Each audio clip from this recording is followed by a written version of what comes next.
ఆ వైఎస్ అనే పేరుకు పులివెందుల తాలూకాలో ఓటమి లేదు. ఆ పేరుకు ఓటమిని చూపించాలా అనే దానికోసం ఎన్ని అడ్డదారులు దొక్కాలనో అన్ని అడ్డదారులు దొక్కుతున్నారు.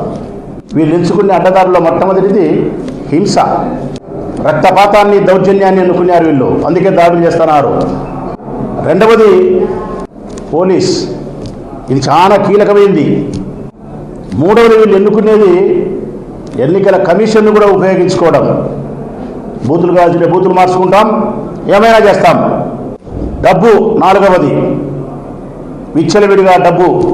ఐదవది నాయకులను, కార్యకర్తలను తప్పుడు కేసులతోనో మరొక దానితోనో బెదిరించి మార్చుకుండే ప్రయత్నం చేయడం, రిగ్గింగ్ చేసే ఆలోచన చేయడం. అంటే ఈ అన్ని అడ్డదారులు తొక్కి వాళ్ళు సాధించేది ఏంటంటే జెడ్పీటీసీ గెలిచినామని కాదు, వైఎస్ను ఓడించినాము అని, జగన్మోహన్ రెడ్డి గారికి ఒక తీవ్రమైనటువంటి అవమానాన్ని కలిగించాలనే దానికోసం ప్రజాస్వామ్యబద్ధంగా ఎన్నికల్లో మీరు పోరాటం చేయకుండా తెలుగుదేశం పార్టీ, ఈ ప్రభుత్వము కలిసి చేస్తూ ఉండేటువంటి ప్రయత్నం.